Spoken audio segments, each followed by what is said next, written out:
Hi, baseball fans. Welcome to another installment of Talkin' Rangers Baseball. I'm Hondo, and in a few minutes we're going to be joined by Big Boppy from Modesto. And just to give you a quick rundown, in this 10-minute segment, we're going to talk about the 2010 World Series matchup between the Texas Rangers and the San Francisco Giants. And if anybody told you at the beginning of the year that these two teams were going to match up and play for the World Series championship, if they're telling you now that they made that pick back in April, don't believe them, because no one did. Boppy from Modesto, how are you, big guy? What a great year for baseball. It's certainly a great season, and it's coming down to two teams that hardly anybody, I'm sure, picked. A few people might have picked one or the other, but I doubt anybody had both these teams playing for the World Series championship. And what do you think of this matchup, Boppy? Well, I love the San Francisco Giants pitching staff. I think that as good a pitching staff as you know, I think that has been assembled probably since the 65, 66 Los Angeles Dodgers.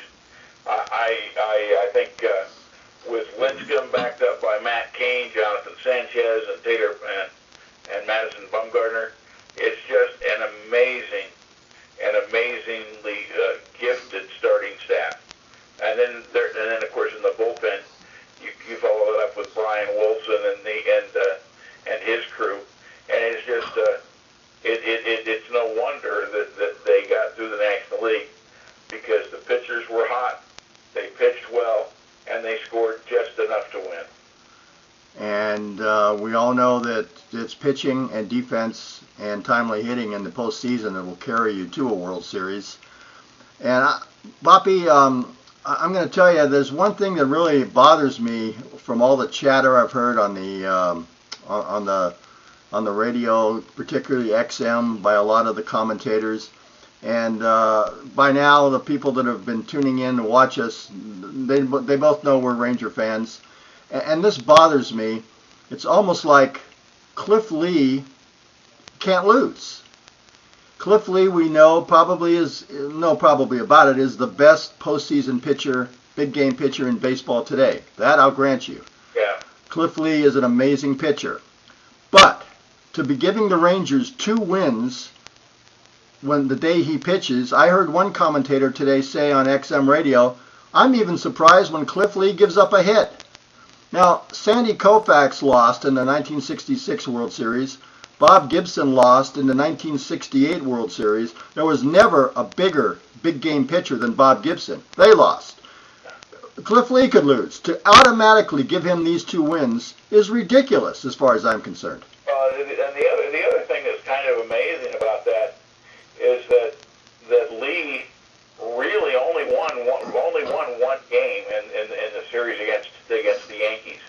He only won 1 game. Colby Lewis won 2 games, and it's one of those things where psychologically he may have had an impact on the Yankees, but the truth is he only won 1 game, and the Rangers would not have been there without Cliff Lee in the Tampa Bay series, but it was such a, it was such a thorough domination of one team by another that we tend to forget that Texas not only outpitched Cliff Lee and Colby Lewis, they outpitched the Yankees, they outhit the Yankees, they outran the Yankees, and they outfielded the Yankees. That was a total domination. The most extra base hits the Yankees have ever given up in one postseason series.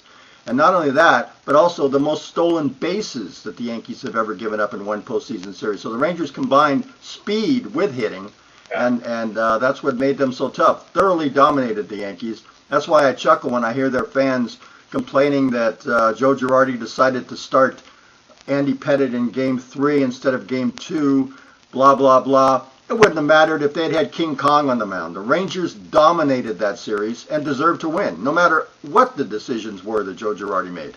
Well, yeah, and it's really not, it didn't matter who he brought in relief and when he brought him in relief, because the Rangers were hitting everybody. The only pitcher that really was completely effective against them was Rivera. he was the only one. Right. And everybody else they hit at one time or another. Now the other thing that I think that baseball fans need to key in on is gloves don't go into slumps, and that's one thing about the Rangers that makes them a good team and a dangerous team in every series is they have one of the best center fielders, or two of the best center fielders, one of the best shortstops, second baseman combinations that has been around in the American League since Trammell and Lou Whitaker, and their catching since Benji Molina got there has been solid. So they're strong right up the middle, and their pitchers are not just adequate. I mean, they aren't out slugging people. They're out pitching people. They're out defending people. I mean, one of the things that I think that was true is the Rangers' team speed was on display throughout the playoffs, both in the Tampa series and in the New York series.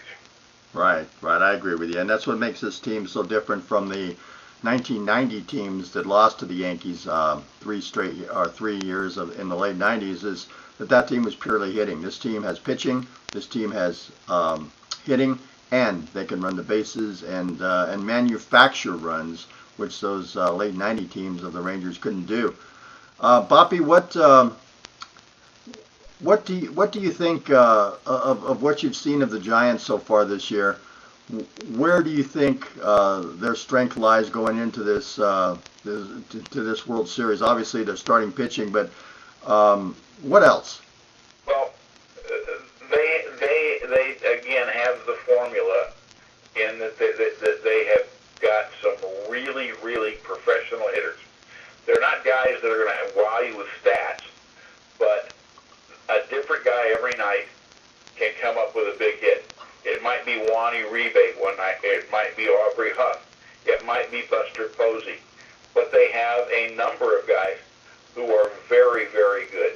And then the X factor is a guy like Cody Ross can come along and have a big series and take them over the top or carry them for a week or so.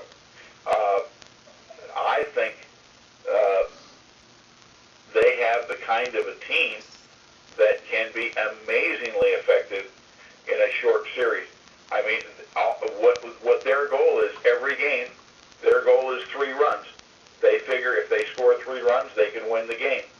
And surprisingly, well, in fact, that's how many runs it took to win the National League when they beat the Phillies in Game 6. They scored 3 runs, they won.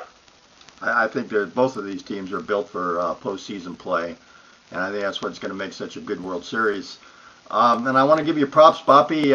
You picked we both picked the Rangers to beat the Yankees. I hit it right on. I picked the Yankees in 6. I picked the Rangers in 6. I'm sorry. You picked the Rangers in 7. But I picked the Phillies in 5, and you picked the Giants to beat the Phillies in 7. And you also predicted a big series for Josh Hamilton. You said 2 or 3 homers and 10 RBIs. He ended up with 4 homers and 7 RBIs. I predicted a big series for Nelson Cruz, and he had a big series. But you were spot on with Josh Hamilton after he had a bad ALDS. But it was clear that he was getting his timing.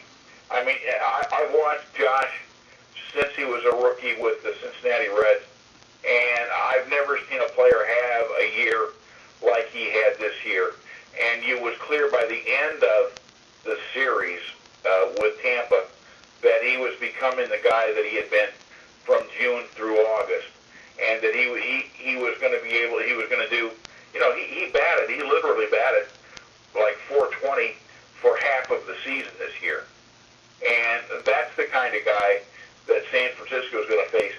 I don't know how they're going to be able to hold Hamilton and the Rangers down if he's hot. And he clearly is hot right now. I mean, he's one of those guys like Barry Bonds of 10 years ago that you just can't pitch to him. You throw him a strike in the zone, and you can't throw a strike, either a breaking ball or a fastball, and get it by him.